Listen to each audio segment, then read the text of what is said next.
Minister, essentially this bill is to move by the state to hand out current work undertaken by the county sheriff and the registered regulated firms.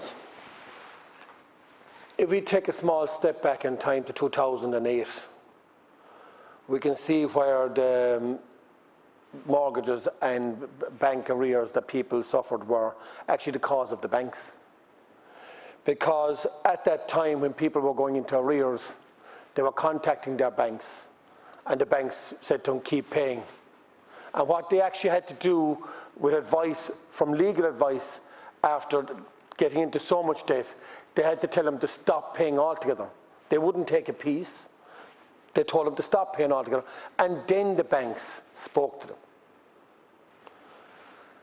We have seen where people are losing their houses under unforgivable circumstances, none of their own. We are going to see, because of COVID, people that are going to be financially in debt. We are going to see that there is farms being sold without the farmer's knowledges. And in one case in particular, where a farmer was losing his farm, and people in the area came together and said that they would buy the farm, and they supported a son of his to buy back the farm. And they were watching for when the farm was coming up for sale. The farm went on sale at 12:15 at night and was sold and was taken off the system again by 12:05. That's what needs to be regulated. I welcome the part of the bill here that any private firm has to be regulated. I've listened to other deputies in the House here telling us of unbelievable circumstances where people came in with masks, came into people's houses, kicked in doors, and threw people out on the ground in front of their children. That can never happen again. The sheriff have often come and have used the local knowledge of TDs to help people that are in circumstances and get help. At least they have local knowledge, and they'll ask for local knowledge, and they'll ask for help. Will the private firms do that? I do welcome the part of the bill that they're going to be regulated.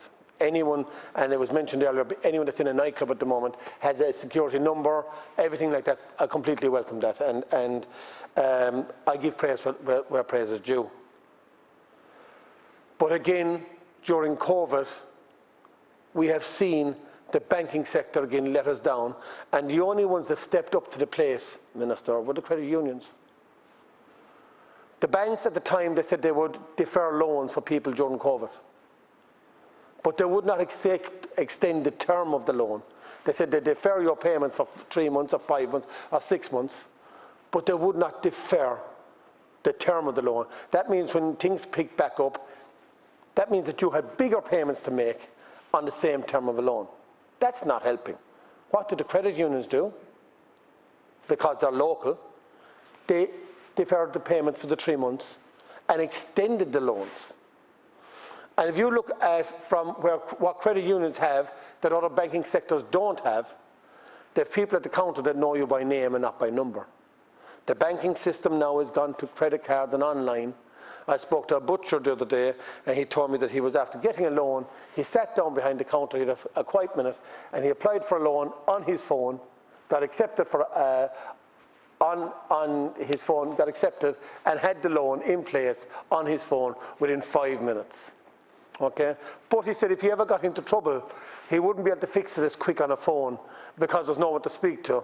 And your local branch, and I don't blame the people in the local branches, because the power has been taken away from the people in the banking sector in the local branches and taken away the local knowledge, and they've moved it to a central bank to show that no, it's dictated to somebody that's in a big pinstripe suit that's not in the county even of where the banking system is, and they're making details for people that have their loans, and they have to have a box ticking exercise. A lot of banking sectors, and I mentioned the credit union because I'm a great advocate of theirs, they've helped many, many people, and they've looking at their history and they know the local history and they will help you, which is very, very brilliant. But our banking system has been, the power has been taken away from the managers within the banks even to deal with local issues.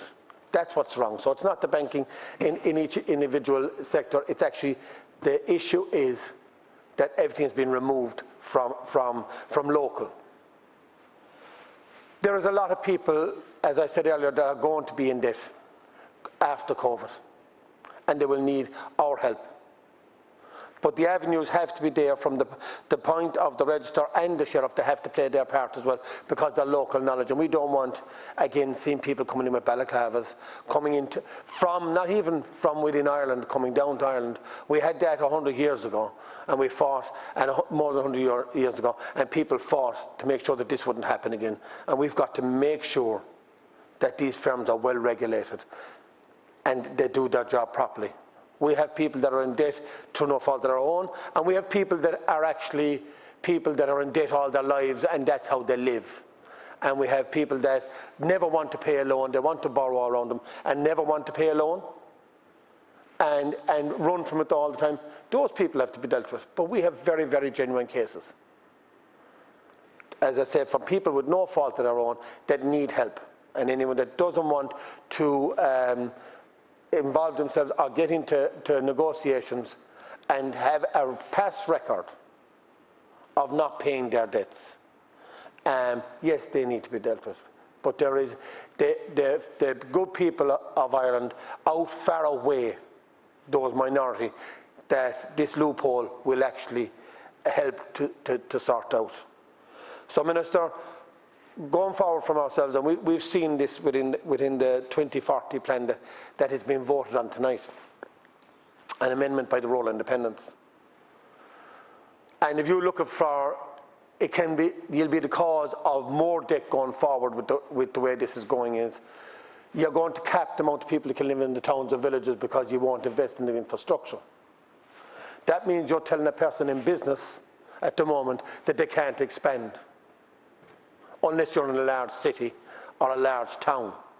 They're saying that there'll only be a certain amount of houses allowed to be built within the area if your storage system has capacity. But you're telling us now that the storage capacity within the towns and villages will be upgraded, but will not allow for extra capacity. That means that people in local areas, in small towns and villages, cannot build their business. Deputy Hilly Ray said there earlier on about in 2013, where the Minister Simon Coveney told people the new white gold to invest. People invested in large sheds to hold extra cattle. People invested in their farms. They've invested in machinery.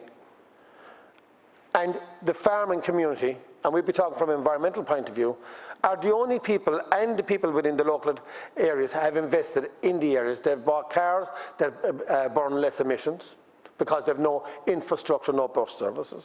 Our farmers, what it was taking them years ago, in 1950s, it used to take a farmer a full day to cut 10 acres of grass.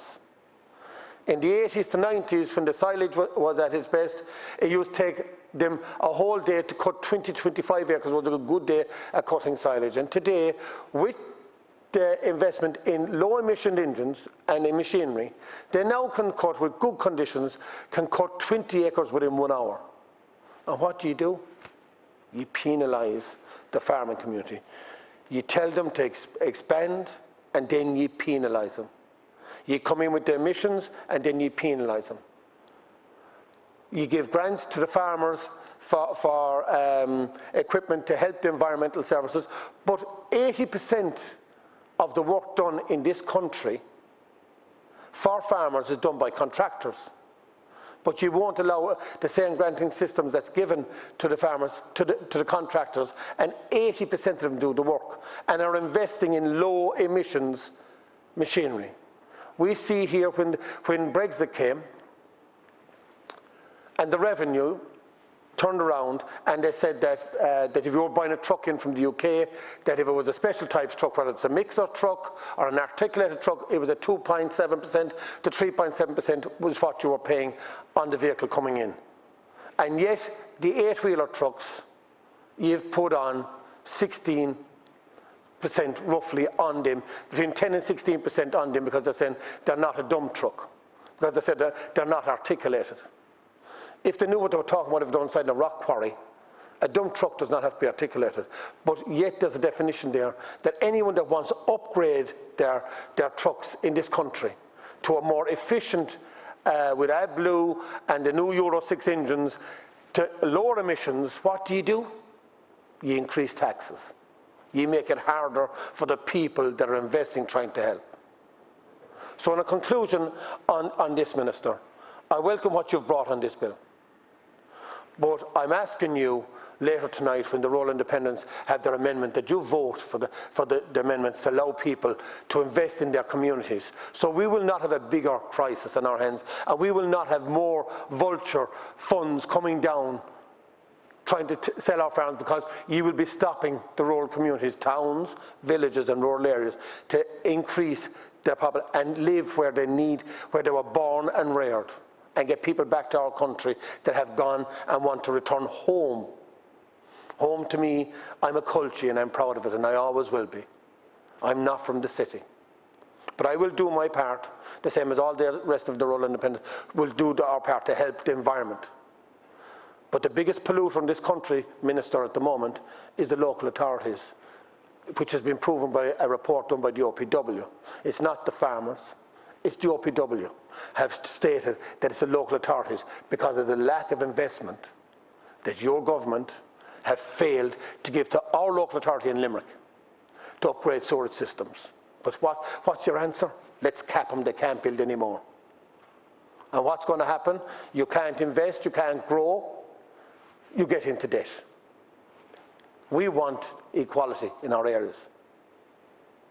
I will support this bill for what it is and what it's improving and improvements.